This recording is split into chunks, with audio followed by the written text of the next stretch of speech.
नीलातुङ्गस्तनगिरितटी सुप्तमुद्बोध्य कृष्णं पारार्ध्यं स्वं श्रुतिशतशिरःसिद्धमध्यापयन्ती स्वोच्छिष्टायां स्रजनिगलितं या बलात्कृत्य भुङ्क्ते गोदा तस्यै नम इदमिदं भूय एवास्तु भूयः. ఆండాళ్ దివ్య తిరువడిగళే శరణం. జై శ్రీమన్నారాయణ. శ్రీమతే రామానుజాయ నమః. ఇప్పటి వరకు 5 పాశురాలు మనం చెప్పుకున్నాం. ఒక్కొక్క పాశురంలో పరమాత్మ యొక్క ఒక్కొక్క స్వరూపం గురించి మనం తెలుసుకున్నాం. గోదాదేవి అమ్మవారి దయవల్ల పర, వ్యూహ, విభవ, అంతర్యామి, అర్చావతార స్వరూపాలు. నిన్న 5వ పాశురంలో పరమాత్మ యొక్క అర్చామూర్తి స్వరూపం గురించి మనం తెలుసుకున్నాం. అంటే విగ్రహ రూపంలో ఉన్న ఆ పరమాత్మను మనం అర్చించి మోక్షాన్ని పొందవచ్చు అని గోదాదేవి అమ్మవారు చెబుతూ ఉన్నారు. అయితే కొంతమంది పరమాత్మను ప్రేమిస్తారు, చుట్టుపక్కల ఉన్న లోకాన్ని ద్వేషిస్తారు, లేదు చుట్టుపక్కల ఉన్న లోకాన్ని అసలు పట్టించుకోరు. అలాంటి దారి మన దారి కాదు అంటోంది గోదాదేవి. పరమాత్మను ప్రేమించాలి, ప్రేమిస్తూనే చుట్టుపక్కల ఉన్న లోకం సుభిక్షంగా ఉండాలి అని మనం కోరుకోవాలి. దానికి మనవంతు ప్రయత్నం మనం చెయ్యాలి అంటోంది గోదాదేవి. మరి ఇలా మనం జీవించాలి అంటే, పరమాత్మకు సంబంధించిన రహస్యాలు తెలుసుకోవాలి అంటే, ఏ దారిలో వెళితే సరిగ్గా పరమాత్మను పట్టుకోవాలో ఆ దారిలో మనం నడవాలి అంటే మనకు జ్ఞానుల యొక్క సహాయం అవసరం. జ్ఞానులు 10 మంది జ్ఞానులకు ప్రతీకగా ఈరోజు నుంచి వరసపెట్టి 10 రోజుల పాటు గోదాదేవి అమ్మవారు రోజుకు ఒక్కొక్క గోపిక చొప్పున 10 మంది గోపికలను నిద్ర లేపబోతూ ఉన్నారు ఈ పాశురాల ద్వారా. అంటే ఇది 6వ రోజు. 15వ రోజు పాశురం వరకు, అంటే 6 నుంచి 15వ పాశురం వరకు రోజుకు ఒక్కొక్క గోపిక చొప్పున నిద్ర లేపుతారు. పైకి చూస్తే గోపికలను నిద్ర లేపుతున్నట్టుగా ఉంది, కానీ 10 మంది జ్ఞానులను నిద్ర లేపబోతూ ఉన్నారు. కృష్ణుడు అసలు ఈ వ్రతం ప్రారంభం అవడం కంటే ముందు ఏం చెప్పాడండి? పెద్దవాళ్ళందరూ వచ్చి కలిసినప్పుడు, రండి, రేపు ఉదయం అందరూ నా దగ్గరికి రండి, మనందరం కలిసి వ్రతం చేద్దాము అని చెప్పాడు. ఎంతమందిని రమ్మన్నాడు? 5 మందినా, 10 మందినా, 100 మందినా, 1000 మందినా? ఎంతమందిని రమ్మన్నాడు? అందరినీ రమ్మన్నాడు. అందరూ రావాలి. మరి అందరూ కలిస్తేనే వ్రతం చేయడం అనేది జరుగుతుంది. ఇక్కడ అందరూ ఎలా వస్తారండి చెప్పండి? కొంతమంది ఉదయమే నిద్రలేచి శ్రీకృష్ణ పరమాత్మ భవనానికి పరిగెత్తొచ్చు, కొంతమంది ఆలస్యంగా రావచ్చు, ఇవన్నీ రకరకాలు ఉంటాయి. అందుకని అలా కాదు. అక్కడ 5 లక్షల కుటుంబాలున్నాయి అని అంటూ ఉంటారు గోకులంలో. మరి 5 లక్షల మందిని సమాయత్తం చేయాలంటే ఎలా కదా? అందుకని ముందుగా 10 మంది జ్ఞానులను, 10 మంది గోపికలను గోదాదేవి నిద్ర లేపుతోంది. కృష్ణానుభవం పొందాలి అంటే అందరూ పొందాల్సిందే, ఎవరో కొద్దిమంది మాత్రమే కాదు. మనకు చిన్నజీర స్వామివారండి చాలా చాలా అద్భుతంగా వారు వివరిస్తూ ఒక ఉదాహరణ ఇచ్చారు. కృష్ణానుభవం అంటే కృష్ణుడి గురించి తెలుసుకోవడం అన్నది చల్లని నీటి ప్రవాహంలో దిగడం లాంటిది. ఒక్కరే ఆ నీటి ప్రవాహంలో దిగారనుకోండి, కొట్టుకుపోయే అవకాశం కూడా ఉంది. కాబట్టి అందరూ కలిసి దిగాలి. మనకు హరిద్వార్ లాంటి ప్రాంతాలలో గొలుసులు అవి వేసి కడుతూ ఉంటారు. చల్లటి ఆ ప్రవాహంలో దిగే ముందు అందరూ కలిసి వెళ్ళి ఆ ప్రవాహంలో దిగుతారు, ఆనందాన్ని అనుభవిస్తారు. కృష్ణ అనుభవం కూడా అలాంటిదే అని మనకు చిన్నజీర స్వామి వారు ఒకసారి ఒక వ్యాఖ్యానంలో వారు సెలవిచ్చారు. మరి అందరూ కలిసి రావాలి. ఎలా వస్తారు? అందులోనూ పరమాత్మ ఆదేశించాడు, లోకహితం కోసం చేసే మంచి పని. వర్షం పడాలి అని కదా వీళ్ళు గోపికలు వ్రతం చేస్తున్నది ద్వాపర యుగంలో. మరి జ్ఞానులను ముందు పెట్టుకొని ఏ కార్యక్రమమైనా సరే మనం చెయ్యాలి అన్నది ఇక్కడ గోదాదేవి ప్రబోధిస్తోంది. ఒక పెళ్లి చేస్తున్నారనుకోండి మీ ఇంట్లో, లేదా ఉపనయనం చేస్తున్నారు, ఒక గృహప్రవేశం ఏదో చేస్తున్నారు, ఒక శుభలేఖ తయారు చేయాలి. ఇంగ్లీష్ కార్డ్స్ అవన్నీ పక్కన పెట్టండి, రకరకాల కార్డ్స్, స్టైలిష్ కార్డ్స్ అవన్నీ వస్తున్నాయి, పక్కన పెట్టండి. వాటిని నేనేం కాదనట్లేదు, తృణీకరించట్లేదు, పక్కన పెట్టండి. తెలుగులో మనం ఒక శుభలేఖ రాస్తూ ఉన్నాం అనుకోండి, ఏం రాస్తారండి? నేను పలానా అమ్మాయి ఇద్దరం పెళ్లి చేసుకుంటున్నాము అని పెళ్లి కొడుకు రాస్తాడా? లేకపోతే పెళ్లి కూతురు నేను ఫలానా చోట ఎంఏనో బీకామో ఇంజనీరింగ్ ఏదో చదివాను, నాకు ఫలానా అబ్బాయికి పెళ్ళి, మీరు రండి అని శుభలేఖ రాస్తామా? రాయం. ఎలా రాస్తాము చెప్పండి? శుభలేఖ తాతగారి నుంచి మొదలెడతారు. అంటే తాతగారు రాస్తున్నట్టు రాస్తారు కొన్ని ఇళ్లలో. నా ప్రథమ పుత్రుని యొక్క ద్వితీయ పుత్రికకు ఫలానా వారి అబ్బాయికి వివాహము అని చెప్పి మనం శుభలేఖలలో కూడా చూడొచ్చు. అంటే ఉదాహరణలాగా ఇస్తున్నాను. ఏ కార్యక్రమం చేసినా సరే కొంతమంది జ్ఞానులను, కొంతమంది పెద్దలను ముందు పెట్టుకొని చేయడం అన్నది పరిపాటి. అవునా? మరి ఇది కృష్ణానుభవం, మోక్షం పొందే మార్గము కదా. కర్మబంధాలన్నింటినీ తొలగించి మన పాపరాశిని దగ్ధమయ్యేలా చేసి మోక్షం వైపు నడిపించే వ్రతము తిరుప్పావై వ్రతం. ఒక్కరే వచ్చి కూర్చుంటాను, ఒక్కరే వచ్చి మోక్షాన్ని పొందుతాను అంటే కుదరదు అంటోంది గోదాదేవి. అందరూ కలిసి రండి, మోక్షం కూడా నాకే కావాలి, నాకు మాత్రమే కావాలి అని ఆలోచిస్తే దాని స్వార్థము అంటోంది గోదాదేవి. అందుకే అండి ఆమె ఆళ్వారు అయ్యింది. ఆళ్వారులు ఎప్పుడు తమ స్వార్థం తాము చూసుకున్నవారు కాదు. ఆళ్వారులు ఇతరులందరికీ, ప్రతి ఒక్కరికి మోక్షం రావాలి, పరమాత్మను వారు చేరాలి అని తపించిన వారు ఆళ్వారులు.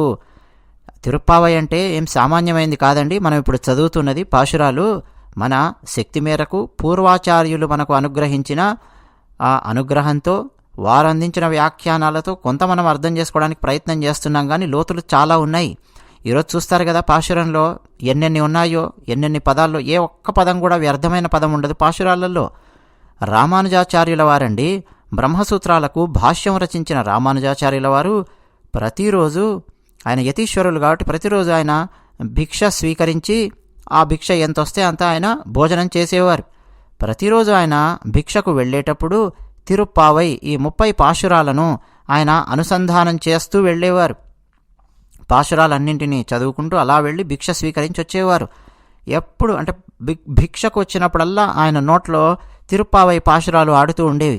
అందుకని ఆయనకు తిరుప్పావై జీయర్ అని చెప్పి పేరు పెట్టారు అని మొట్టమొదటి రోజే మనం మాట్లాడుకున్నాం.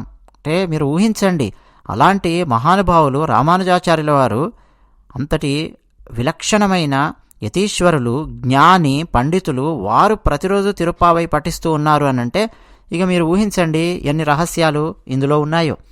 ఇక ఇప్పుడు మనం ఈరోజు పాశురాన్ని అనుసంధానం చేసుకోవడానికి ప్రయత్నం చేద్దామా?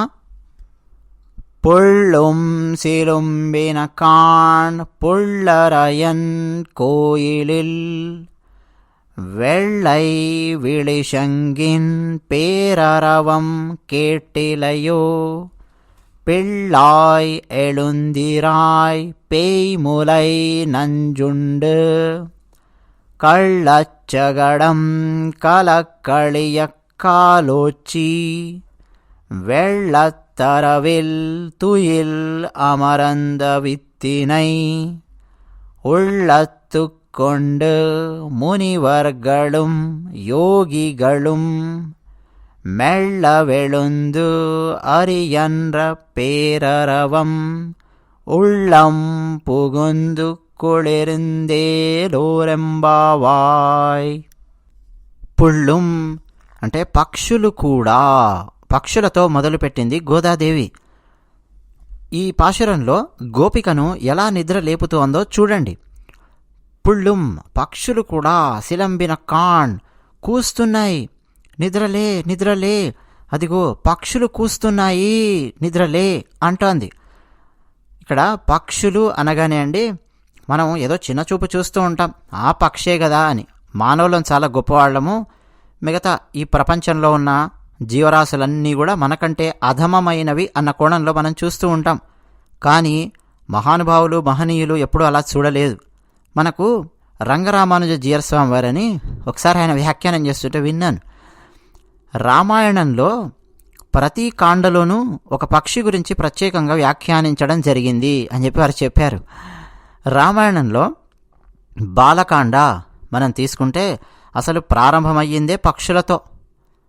తెలుసు కదా మనకు, వాల్మీకి మహర్షి ఆయన స్నానానికి వెళ్ళడము తమసా నదీ తీరానికి, అక్కడ జంట పక్షుల్లో ఒక పక్షిని వేటగాడు బాణంతో నేల కూల్చడము, అది చూసి ఆయన బాధ ఆయన కోపము, ఇక ఏమన్నా పిలవండి, అవన్నీ కలగలిపి ఆ శోకము కాస్త శ్లోకములాగా బయటికి వచ్చింది. పక్షులతోనే ప్రారంభమయ్యింది రామాయణం. అలా బాలకాండలో ఆ పక్షులు మనకు కనిపిస్తాయి. తర్వాత అయోధ్యాకాండ. శ్రీరామచంద్రుడు లక్ష్మణునితో చెప్తూ ఉంటాడు, లక్ష్మణ, మా అమ్మ ఒక చిలుకను గోరువంకను పెంచేది, అంటే అవి కూడా మా అమ్మకు సేవ చేస్తూ ఉన్నాయి, నేను ఆ పాటి కూడా కాకపోయానే, చూడు ఇప్పుడు మనం అరణ్యవాసానికి వెళుతూ ఉన్నాము, మా అమ్మకు సేవ చేయలేకపోతున్నానే అని చెప్పి బాధపడతాడు రాముడు. అంటే అయోధ్యాకాండలో కూడా పక్షులకు సంబంధించిన చర్చ, అది కూడా రాముల వారి నోట వస్తుంది ఆ చర్చ. ఆ తర్వాత అరణ్యకాండ. అరణ్యకాండ అనగానే మనకు గుర్తు రావాల్సిన పక్షి ఏమిటండి? జటాయువు. జటాయువుకు మోక్షాన్ని అనుగ్రహించాడు రామచంద్రుడు. ఆ తర్వాత కిష్కింధకాండ. పక్షి కనిపిస్తుంది మనకు ఎక్కడో తెలుసునా? కిష్కింధకాండ చిట్ట చివరలో మనకు సంపాతి కనిపిస్తాడు, జటాయువు యొక్క సోదరుడు. ఆ సంపాతియే చెప్తాడు ఎలా వెళ్ళాలి, ఎక్కడ లంక, రావణాసురుడు ఎక్కడుంటాడు, ఆ సముద్ర తీరంలో సంపాతి పక్షి. ఆ తర్వాత సుందరకాండ. సుందరకాండలో పక్షి ఎక్కడున్నదండి? ఆలోచించండి. అదేంటండి, ఆంజనేయ స్వామి వారే ఒక దూకు దూకారు పక్షిలాగా, ఆంజనేయ స్వామి అంటారా? కాదు కాదు కాదు కాదు. సీతమ్మవారు సుందరకాండలో ఊరిపోసుకోవాలి అని చెప్పి ప్రయత్నం చేస్తారు. ఆ కష్టాలు అవన్నీ ఇక భరించలేక తన తల వెంట్రుకలతో అక్కడున్న చెట్టుకు ఉరిపోసుకోవాలని చెప్పి ప్రయత్నం చేస్తూ ఉంటే ఒక పక్షి అక్కడి నుంచి ఎగురుతుంది, శుభసూచకాన్ని ఆమెకు సూచిస్తుంది, ఆమె తాను చేసే పనిని ఆపుతుంది. ఆ పక్షికి ఒక పేరు కూడా ఉంది రామాయణంలో. సరే, అదంతా మనం ఎప్పుడన్నా రామాయణంలో ఆ దృశ్యం గురించి మాట్లాడుకునేటప్పుడు మాట్లాడదాం. అక్కడ పక్షి మనకు కనిపిస్తుంది. మరి చిట్ట చివరగా యుద్ధకాండ. యుద్ధకాండలో పక్షి ఎక్కడుందండి చెప్పండి, ఊహించండి. యుద్ధకాండలో పక్షి ఎక్కడుందండి? యుద్ధకాండలో పక్షులకే రాజు గరుత్మంతుడు కనిపిస్తాడా లేదా మనకు? రామలక్ష్మణులు నాగపాశములతో బంధింపబడినప్పుడు గరుత్మంతుడు వస్తాడు వాటి నుంచి విడిపించడానికి. పక్షి ప్రతి కాండలో కూడా ఒక పక్షి మనకు కనిపిస్తోంది. పక్షులు చైతన్యం లేనివి కావండి. దానికి సంబంధించి ఉపనిషత్తులలో రైకుడు అని చెప్పి ఒక కథ కూడా ఉంది. ఆ కథ కూడా ఈ సందర్భంలో చెప్తూ ఉంటారు. మనం విడిగా మరో వీడియోలో ఎప్పుడన్నా చెప్పుకుందాం. కానీ అలా పక్షులు చైతన్యం లేనివి కావు. ఆ పక్షులు కూడా నిద్ర లేచాయి, సిలంబిన కాణ్ కూస్తున్నాయి. అంతేకాదు పుళ్ళ రయన్, రయన్ పుళ్ళు అంటే పక్షులు అన్నాను, పుళ్ళ రయన్ అంటే రాజు, పక్షుల యొక్క రాజు ఎవరు? గరుత్మంతుడు, గరుడ వాహనుడు. ఆయన యొక్క కోవెలలో గరుడ వాహనుడు ఎవరండి? శ్రీమన్నారాయణుడు అని చెప్పి అర్థం ఇక్కడ. అంటే అక్కడ బహుశా శ్రీమన్నారాయణుని దేవాలయం ఉన్నట్టుంది. ఎక్కడ?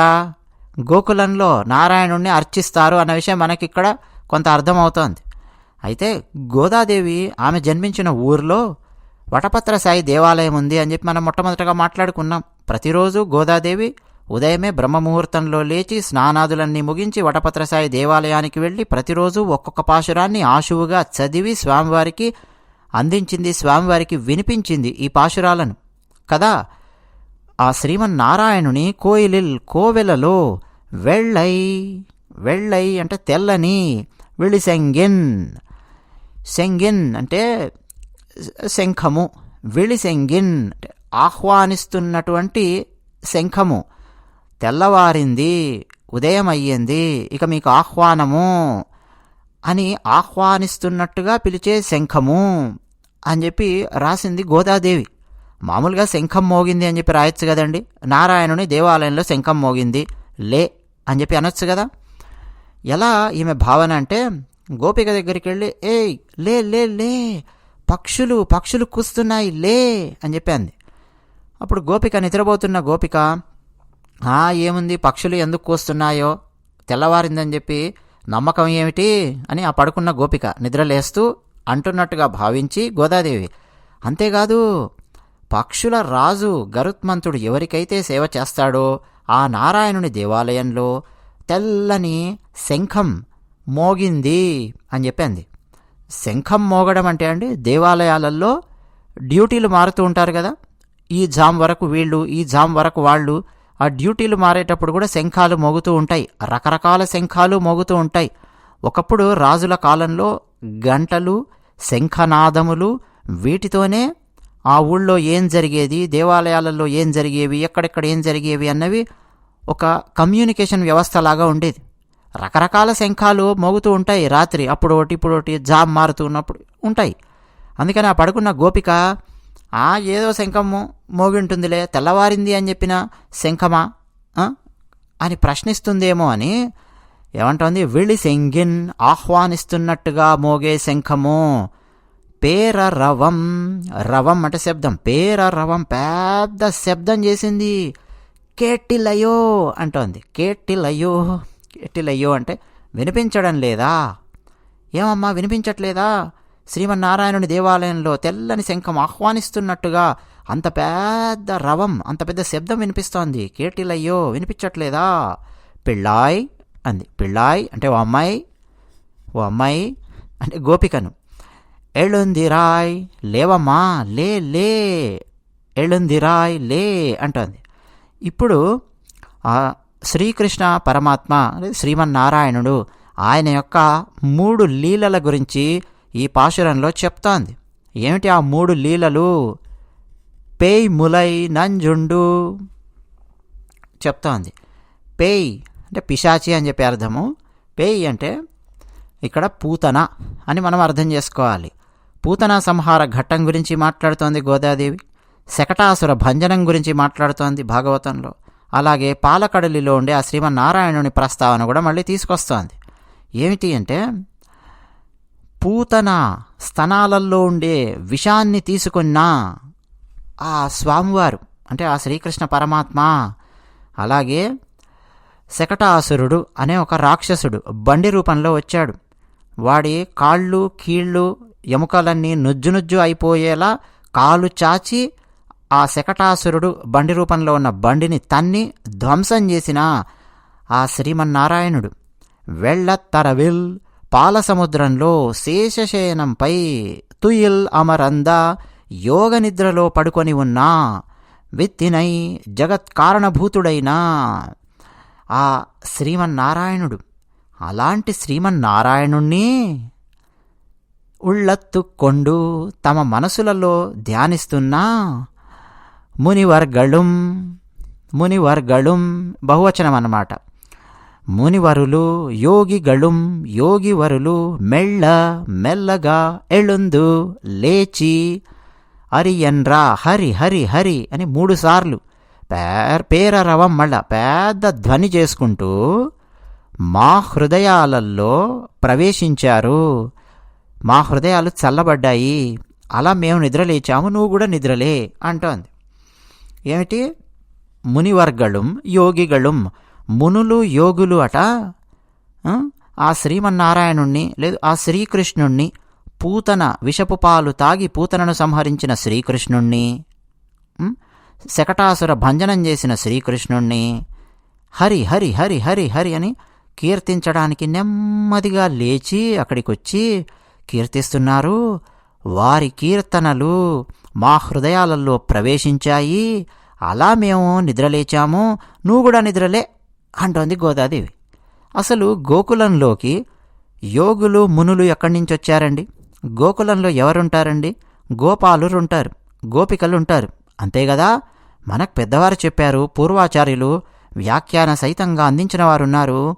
ఏం లేదండి, గోకులంలోకి ప్రతిరోజు యోగులు మునీశ్వరులు ఏదో ఒక పని పెట్టుకున్నట్టుగా అటువైపు నుంచి తిరుగుతూ ఇటువైపు నుంచి తిరుగుతూ శ్రీకృష్ణ పరమాత్మ ప్రతిరోజు ఉదయం ఆయన గోవులను తీసుకొని వెళ్ళడానికి గోశాలకు వస్తాడు కదా. గోశాలకొచ్చి ముందు ఒక్కొక్క గోవును ఆయన తాకుతాడు. పరమాత్మ యొక్క కృష్ణ పరమాత్మ యొక్క స్పర్శతో గోకులంలో గోవులు పెరిగేవి అని నిన్నగాక మొన్న ఒక పాశురంలో మనం చెప్పుకున్నాం. రెగ్యులర్గా ఈ పాశురాలకు సంబంధించిన వీడియోలు చూస్తున్న వాళ్లకు తెలిసే ఉంటుంది, అవునా కాదా? అలా ఆయన ఒక్కొక్క గోవును అలా తడిమి చూస్తూ స్పర్శిస్తూ ఆ గోశాలలో కాసేపు శ్రీకృష్ణ పరమాత్మ ఉండేవాడు. ఆ తర్వాత గోవులన్నింటినీ విప్పడము, ఉదయం పూట వాటిని తీసుకొని వెళ్ళడం, మళ్ళీ సాయంత్రం వచ్చిన తర్వాత కూడా తన ఇంట్లోనే కాదు, తన చుట్టుపక్కల ఉన్న వాళ్ళ ఇళ్లల్లో, మిత్రుల ఇళ్లల్లో అక్కడిక్కడికి వెళ్ళి ఆ గోవులన్నింటినీ స్పర్శిస్తూ ఉండేవాడు. అవి చాలా ఆనందపడేవి. అంటే గోశాలకు వెళితే శ్రీకృష్ణ పరమాత్మను మనం పట్టుకోవచ్చు. మిగతా సమయంలో ఎక్కడెక్కడుంటాడో తెలీదు, అడవుల్లో ఎక్కడెక్కడ ఆవులను మేపుతాడో తెలీదు, మిత్రులతో ఎక్కడెక్కడ ఏమాడుతుంటాడో తెలీదు కదా. అందుకని ఖచ్చితంగా శ్రీకృష్ణుని యొక్క ఆ సమయ పాలనలో గోశాలలో ఉండడం అనేది ప్రతిరోజు ఖచ్చితంగా ఆ సమయానికి జరుగుతుంది. ఆ విషయం మునులకు, యోగులకు అర్థమయ్యింది. అందుకని ప్రతిరోజు ఉదయము ఆ గోశాలల చుట్టూ అటు ఇటు తిరుగుతున్నట్టు అక్కడ నిలబడి ఉండేవారు. హరి హరి హరి హరి అని చెప్పి కీర్తిస్తూ ఉండేవారు. అది కూడా వాళ్ళు ఎలా లేచారు అని చెప్తోందండి గోదాదేవి. ఎలా లేచారు అని చెప్తోంది? మెల్లగా ఎళందు లేచి మెల్లగా లేస్తారట వాళ్ళు. ఏమిటి మెల్లగా లేవడము? ధన్నం అని చెప్పి మంచం మీద నుంచి ఒక దూకడము, పరిగెత్తేలా లేవడము అలా కాదు, మెల్లిగా లేస్తారు. ఎందుకో తెలుసా? తమ హృదయంలో పరమాత్మ నిద్రిస్తూ ఉన్నాడు. మా హృదయంలో ఉన్న పరమాత్మకు ఆటంకం కలుగుతుంది. మేం గనక వేగంగా నిద్రలేచి పరిగెత్తుతున్నట్టుగా నిద్రలేస్తే, మేము నెమ్మదిగా నిద్రలేచి నెమ్మదిగా ఆయనను హరి హరి హరి అని మా హృదయంలో ఉండే పరమాత్మని మేము నిద్రలేపుతాము. ఇదన్నమాట మనకు పూర్వాచార్యులు ఈ పాశురంలో ఈ పదాలకు అందించిన వ్యాఖ్యానం. అలాగే మరొకటి ఉంది. మామూలుగా గోదాదేవి అమ్మవారు మునులు అని చెప్పి అనొచ్చు కదండి. మళ్ళీ యోగులేమిటండి? మునివర్గళ్ళు మాట, యోగిగళ్ళు మాట. ఎందుకని ఆలోచించండి. మునులు, యోగులు తేడా ఏమిటి? యోగి అంటే ఏం లేదండి, ఇక్కడ కర్మయోగి అని మనం అర్థం చేసుకోవాలి అని మన పూర్వాచార్యులు అందించారు. శ్రీరాముల వారి తమ్ముళ్ళు లక్ష్మణుడు, భరతుడు, ఇద్దరిలో ఎవరు గొప్ప అన్నటువంటి చర్చలు, ఆసక్తికరమైనవి ఎన్నెన్నో వ్యాఖ్యానాలు చాలా ఉన్నాయి. లక్ష్మణుడు యోగి, భరతుడు ముని అని మన పూర్వాచార్యులు తేల్చారు, మనకు అందించారు. ఏమిటి తేడా అంటే, భరతుడు శ్రీరామచంద్రుల వారు ఆదేశించినట్టు ఆయన చేస్తాడు. శ్రీరాముడు ఏ ఆదేశాన్ని ఇస్తే ఆ ఆదేశాన్ని భరతుడు పాటిస్తాడు, చేస్తాడు. భరతుడు రాముల వారి వెంట అరణ్యానికి వెళ్ళలేదు. ఆయన నందిగ్రామ్ అని, అయోధ్య మీరు ఎప్పుడైనా వెళ్ళారంటే చూడొచ్చు, మీరు నందిగ్రామ్ వెళ్ళి, చాలా సుందరమైన ప్రదేశం. ఆయన అక్కడే ఉన్నాడు, అయోధ్య పరిపాలించాడు. కానీ అక్కడ కూర్చొని ఏం చేశాడు? ముని. నిరంతరం మునులు ఏం చేస్తారండి? నామస్మరణ చేస్తారు, ధ్యానిస్తూ ఉంటారు. నిరంతరం రామనామ ధ్యానం చేస్తూ ఉండిపోయాడు భరతుడు. అవునా? ముని. మరి యోగి లక్ష్మణుడు, ఆయన ఏం చేశాడు అనంటే, రాముల వారు ఏం చెబితే అది కాదు లక్ష్మణుడు చేసేది. తేడా ఉంది భరతునికి, లక్ష్మణుడికి. ఏంటో తెలుసా? రాముల వారికి సంబంధించినవి మాత్రమే లక్ష్మణుడు చేయడానికి సిద్ధంగా ఉంటాడు. ఏ డ్యూటీ ఇస్తే ఆ డ్యూటీ, రాముల వారు ఒక డ్యూటీ ఇచ్చారు, భరతుడు చేసేస్తాడంతే. ఉదాహరణకు సరదాగా చెప్పుకుందాం. ఇప్పుడు పెద్ద ఫంక్షన్ అయ్యిందనుకోండి, గెస్ట్స్ ఎవరెవరో వచ్చారు, గెస్టులు వచ్చారు కదా, వీళ్ళని తీసుకెళ్ళి వాళ్ళ ఇంటి దగ్గర దింపు నీ కారులో అని చెప్పారనుకోండి. రాముల వారు డ్యూటీ వేశారు, సిద్ధం చేస్తాడంతే. లక్ష్మణుడు ఏమంటాడో తెలుసా? నువ్వు వెళుతున్నావా చెప్పు, నిన్నైతే దింపుతాను, నీకు సంబంధించిన డ్యూటీ అయితేనే నేను చేస్తాను, నాకు అది కావాలి. చేపను గనక నీళ్లల్లో నుంచి తీసి బయట పడేస్తే ఇక చేప బతకలేదు, అది చచ్చిపోతుంది. ఖచ్చితంగా చేప నీళ్లల్లో ఉండాల్సిందే. అవునా? నీటికి చేపకు ఉన్నటువంటి ఆ సంబంధం అసలు ఇక అది గిలగిల గిలగిల గిల తట్టుకొని ఇక అది బతకలేదు నీటి బయట. లక్ష్మణుని పరిస్థితి అది. ఆయన రాముల వారికి సంబంధించిన కార్యక్రమాలే చేస్తాడు. అక్కడ వెళ్ళాడు, అరణ్యానికి వెళ్ళి ఇల్లు కట్టాలి, ముందున్నాడు. రాముల వారికి సంబంధించినవి ఏమైనా ఉన్నాయి, మోయాలి, సిద్ధంగా ఉన్నాడు. ఆయన బాగోగులు చూసుకోవాలి. ఆయన రాముల వారే ఆయనకు ప్రథమ కర్తవ్యము లక్ష్మణునికి. రాముల వారు ఏం చెబితే అది ప్రథమ కర్తవ్యం భరతునికి. ఎవరు గొప్ప అన్నది కాదు ఇక్కడ చర్చ. ఇద్దరి మధ్య తేడా ఏమిటి అని చెప్పి చూపిస్తూ ఉన్నారు. మీరు ఎలాగైనా బతకండి, భరతునిలా కావాలంటే భరతునిలా బతకండి, లక్ష్మణునిలా కావాలంటే లక్ష్మణునిలా బతకండి అన్నది రామాయణం మనకు చెబుతోంది. లక్ష్మణుడిలా బతకడం అనేది చాలా కష్టము, భరతునిలా బతకడం ఇంకా కష్టము. కానీ భరతునిలాగా గనక మనం బతకగలిగాము అనంటే ఇక అంతకంటే అదృష్టం లేదు. ఎందుకంటే సరాసరి రాముల వారికి మనం సేవ చేసేంత పరిస్థితి మనకు ఉండదు. అవునా? మన నిత్య జీవితంలో మనకున్న మనం ఏమేం చేస్తున్నామో తెలుసు మనకు. కానీ భరతునిలాగైతే మనం బతకొచ్చు కదా, బతకొచ్చు. ఎలా? మునిలాగా రామనామ ధ్యానం చేస్తూ మనం బతకొచ్చు. మరి రాముల వారికి సంబంధించినవి అని అంటే అలాంటి కార్యక్రమాలు ఉన్నాయనుకోండి, అందులో గనక మనము యాక్టివ్ పార్టిసిపేషన్ ఉందనుకోండి, అక్కడ మనం లక్ష్మణుడిలాగా బతికినట్టే. ఇదనమాట మనకు పూర్వాచార్యులు ఈ పాశురానికి అందించిన రహస్యాలు. అందులో నుంచి కొంత నేను మీకు చెప్పడానికి ప్రయత్నం చేస్తున్నాను నా శక్తి మేరకు. అలాగే పూతనకు సంబంధించి, శకటాసురునికి సంబంధించి ఎందుకు మాట్లాడింది గోదాదేవి? పూతన వచ్చిందండి. శ్రీకృష్ణ పరమాత్మ ఎందరో రాక్షసులను చంపాడు. మొట్టమొదటగా ఆయన చంపింది ఎవరినండి? పూతన. రాములవారు మొట్టమొదటిగా చంపింది ఎవరినండి? సంహరించింది తాటకి. అక్కడ స్త్రీయే, ఇక్కడ స్త్రీయే. మొట్టమొదట స్త్రీతోనే మొదలుపెట్టాడు రాముడు, కృష్ణుడు. దుష్ట సంహారం చూస్తున్నాం కదా మనం. పూతన చాలా అందమైన వేషం వేసుకొని గోకులానికి వచ్చింది. తన స్తనాలలో విషం ఉంది, చూడ్డానికేమో అందంగా ఉంది. దగ్గరికి వచ్చింది. వచ్చి పోతన భాగవతంలో పద్యం ఏమంటుందంటే, చను నీకు గుడుప జాలడి చనువారలు లేరు, నీవు చనవలే ననుచుం చనుగుడిపి మీద నిలుకడ చనుదాననంగా వేడ్క చనుజను గుడుపన్ అని చెప్పి పోతన రాశాడు. మంచి అలంకారాలు, శబ్దాలంకారాలు పోతన మార్చుల వారు ప్రయోగిస్తూ ఉంటారు. ఆ చిన్ని కృష్ణుని దగ్గరికి వచ్చింది పూతన. ఎవరు పూతన? చూడ్డానికి అందంగా ఉంది, కానీ శిశుహంతకి, అంతే కదా. అయ్యయ్యయ్యో బాబు, నీకు చనుపాలు ఇవ్వడానికి ఎవరు లేరా? అయ్యో, నువ్వేమైపోవాలి పాలు తాగకపోతే? చిన్నపిల్లల్ని లాలిస్తూ మాట్లాడతారే, లాలిత్యంతో అలా మాట్లాడుతూ రా రా రా రా రా నీకు చనుపాలు తాగిస్తాను రానన్నారా అని మెల్లిగా శ్రీకృష్ణుడిని ఎత్తుకొని, అంటే స్తన్యం ఇవ్వడానికి ఉత్సాహాన్ని చూపిస్తోంది పూతన. అసలు ఆమె ఇక పాలు తాగించడము, ఆ తర్వాత దానికి సంబంధించిన రహస్యాలు ఇంకా చాలా ఉన్నాయి. ఒక్కొక్కరు ఒక్కొక్క వ్యాఖ్యానం రాశారు భాగవతానికి. ఎందుకు శ్రీకృష్ణ పరమాత్మ పూతన ఎత్తుకున్న తర్వాత అకస్మాత్తుగా కళ్ళు మూసుకున్నాడు, ఆ తర్వాత కళ్ళు తెరిచాడు, ఎందుకు కళ్ళు మూసుకున్నాడు అన్నదానికి చాలా అద్భుతమైన వ్యాఖ్యానాలు ఉన్నాయి. సరే, ఇప్పుడు అవన్నీ మనం మాట్లాడడం లేదు, కానీ తర్వాత ఎప్పుడైనా మాట్లాడదాము. ఆమె పాలు పట్టిస్తూ ఉంటే పాలు తాగుతున్నట్టే ఆమె ప్రాణాలన్నింటినీ హరించాడు, ఆమెను సంహరించాడు. ఆ తర్వాత అక్కడ చూస్తే పూతన ఎంత భయంకరంగా ఉన్నదండి. దారుణ లాంగల దండ దంతంబులు, నగ గహ్వరము పోలు నాసికయును, గండశైలాకృతి గల కుచయుగమును, విరిసి తూలెడు పల్ల వెంట్రుకలును, చీకటి నూతుల జనయు నేత్రంబులున్, అవును దిబ్బబోలెడి పెద్ద పిరుదులు, జాగు కట్టల బోలు చరణోరు హస్తంబులింకిన మడువుతో నెనయు కడుపు, కలిగి షట్క్రోశ దీర్ఘమై కదిసి చూడ, భయదమగు దాని ఘన కళేబరము జూచి, గోప గోపీజనంబులు గుంపుగూడి పేడుచుండిరి మనముల బెదురుగదిరి అని పోతన మార్చుల వారు ఒక సీసపద్యంలో పూతన ఎంత భయంకరంగా ఉన్నది చచ్చి పడిన తర్వాత అని చెప్పి వర్ణించారు. భారీ కాయము, అతి భయానకంగా ఉంది. మరి ఎందుకు పూతనకు సంబంధించిన ప్రస్తావన చేశారు గోదాదేవి అమ్మవారు అనంటే, ఈ ప్రకృతి కూడా అలాంటిదే. పూతన విషపు పాలు ఇవ్వడానికి వచ్చింది. పాలిస్తున్నట్టుగా ఉంది, కానీ ఆ పాలల్లో విషం ఉంది. ప్రకృతి, మన చుట్టుపక్కల సమాజము నిరంతరం మనకు విషం ఇవ్వడం లేదు, అంతకంటే భయంకరమైనది ఒకటి ఇస్తుంది.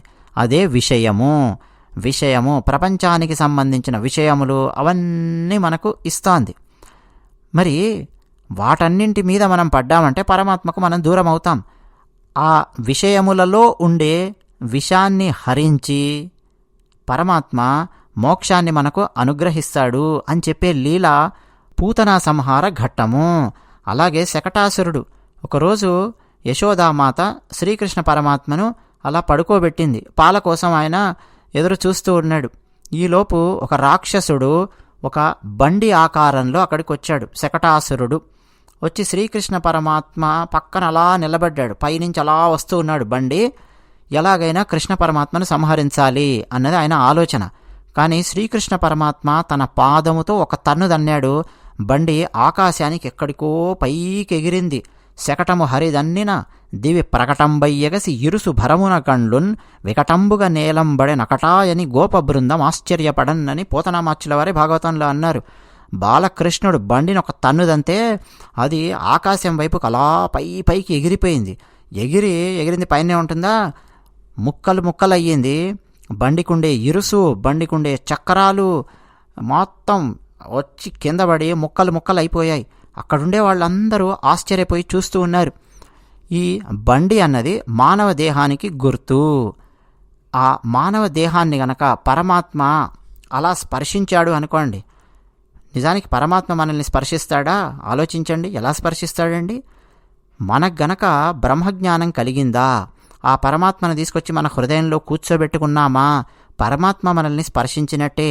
అలా గనక ఎప్పుడైతే పరమాత్మ స్పర్శ మనకు కలుగుతుందో అప్పుడు ఆ బండి ముక్కలు ముక్కలైనట్టు మన కర్మలు, పాపాలు, పుణ్యాలు అవన్నీ కూడా మొత్తం మన కర్మ ఫలాలన్నీ ముక్కలు ముక్కలు అయిపోయి మనకు కావాల్సిన మోక్ష లోకానికి మనం వెళతాము, మనం మళ్ళీ పునర్జన్మ పొందము అని చెప్పే లీల ఇది. శకటాసుర భంజనము కృష్ణ పరమాత్మ యొక్క లీల. చిట్ట చివరగా ఇందులో ఎవరిని ధ్యానించారు? మునులు, యోగులు అని అంటే కృష్ణ పరమాత్మను ధ్యానించారు అని చెప్తోంది. హరి హరి హరి హరి హరి అని చెప్పి అంటూ ఉన్నారు.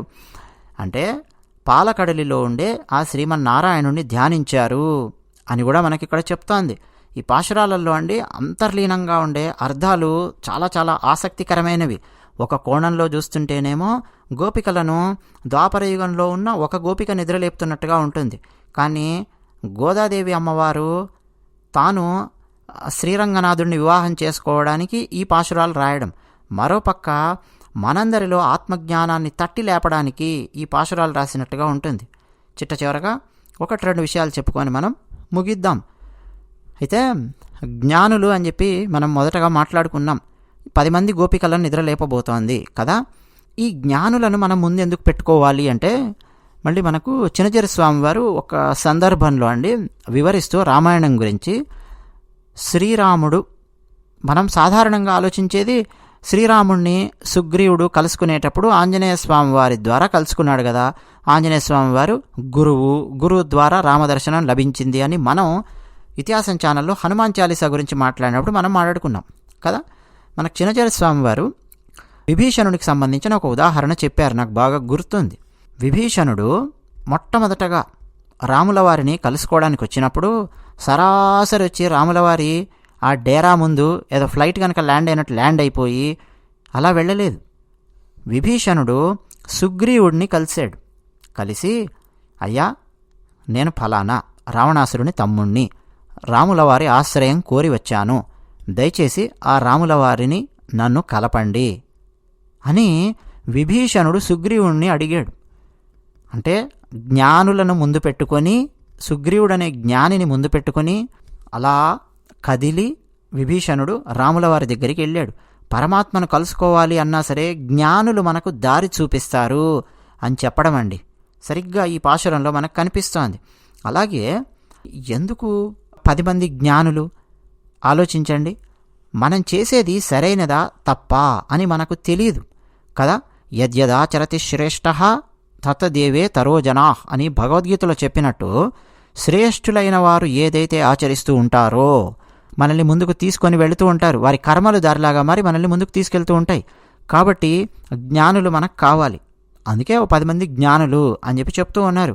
అయితే ఒక్క ప్రశ్న, నిద్రపోయారా అండి జ్ఞానులు? మరి ఆలోచించండి, వ్రతం ఉంది అంటే నిద్రపోతారా అండి అంటే అవును, అది నిద్ర కాదు. ఆ నిద్రలో కూడా కృష్ణ అనుభవాన్నే వాళ్ళు పొందుతూ ఉన్నారు, కృష్ణనామ స్మరణ చేస్తూ ఉన్నారు, కృష్ణ లీలలను గుర్తు తెచ్చుకొని వాళ్ళు అలా పడుకున్నట్టుగా ఉన్నారు అంతే. వాళ్ళు నిజంగా నిద్ర లోపలికి, మగత నిద్ర లోపలికి ఉన్నారు తప్ప ఏదో పూర్తి నిద్ర లోపలికి వెళ్ళడం కాదు. అది తామస నిద్ర కాదు, అది ఒక జ్ఞాన నిద్ర. అలా ఉన్నారు, కృష్ణనామస్మరణ చేస్తూ ఉన్నారు. కానీ మళ్ళీ వాళ్ళని ఈ లోకంలోకి అయితే తీసుకురావాలి కదా. తీసుకొచ్చి, అయ్యా ఈ లోకానికి సుభిక్షం చేయడం కోసం పరమాత్మ ఫలానా వ్రతం చేయమన్నాడు, మీరు రండి, ముందుండి మిగతా వాళ్ళందరినీ తీసుకురండి అని చెప్పి చెప్పడం అన్నమాట. వారు నిద్రపోవడానికి కారణాలు కూడా అండి చాలా ఆసక్తికరమైన వ్యాఖ్యానాలు మన పూర్వాచార్యులు అందించారు. అసలు వీళ్లల్లో దోషం కాదు వాళ్ళు అలా నిద్రపోవడానికి కారణం, కృష్ణుని గుణాలలో ఉండే గొప్పదనం వల్ల అలా నిద్రపోయారు. ఏమన్నా దోషం గీచం మీరు అంటగట్టాలి అనంటే ఈ భక్తులకు కాదు మనం అంటగట్టాల్సింది, కృష్ణ పరమాత్మలో ఉండే గొప్ప గుణాలకు అంటగట్టాలి అని కొంతమంది వ్యాఖ్యానించిన వాళ్ళు ఉన్నారు పూర్వాచార్యులు. ఇప్పుడు మద్యపానం చేసిన వాళ్ళండి అరుస్తారు, మత్తుగా కనిపిస్తారు, పడి ఉంటారు కదా. మద్యపానాలు, మాదక ద్రవ్యాలు ఇవన్నీ ఏం చేస్తాయి? శరీరాన్ని బలహీనం చేస్తాయి, మనసును పాడు చేస్తాయి, ఆత్మజ్ఞానం లేని స్థితికి తీసుకెళ్తాయి. కానీ పరమాత్మకు సంబంధించిన గుణాలు అండి, వాటిని స్మరిస్తూ ఉంటే ఏం జరుగుతుంది? అవును, ఒక్కొక్కసారి ఆ మగతలో ఉన్నట్టు కనిపిస్తారు, ఎక్కడో వేరే లోకంలో ఉన్నట్టు కనిపిస్తారు, కానీ వాళ్ళలో ఆత్మజ్ఞానం మేల్కొని ఉంటుంది. కృష్ణనామ స్మరణలో ఉంటారు కాబట్టి వాళ్ళు. మహాభక్తులకు దోషాన్ని అంటగట్టకండి అని గోదాదేవి గారు కూడా ఇక్కడ చెప్తున్నట్టే. మరి అలాగని కృష్ణుని గుణాలకు దోషాన్ని అంటగట్టారా అంటే, కృష్ణుని గుణాలకు దోషాన్ని అంటగట్టడం కాదు, ఆ గుణాలలో ఉన్న గొప్పదనం అలాంటిది. ఇక వాటిని తలుచుకుంటూ ఉంటే ఈ లోకంతో సంబంధం లేని స్థితికి వచ్చేస్తారు అని చెప్పడం అన్నమాట. ఇంకో రహస్యం ఏంటంటే, భక్తులకు దోషాలను అంటగడితే అది భయంకరమైన దోషం అవుతుంది. ఆ దోషాన్ని పరమాత్మ క్షమించే ప్రసక్తే లేదు. దానికి మళ్ళీ ఏమేం జన్మలెత్తాలో ఏమేం చేయాలో ఇక అది మనం కూడా ఊహించలేం. తనను దూషించిన వారినైనా సరే పరమాత్మ క్షమిస్తాడేమో కానీ భక్తులను దూషించినా ద్వేషించినా నరసింహస్వామి వారు అవుతారు అన్న విషయం కూడా మనకు భాగవతంలోనే తెలుసు కదా.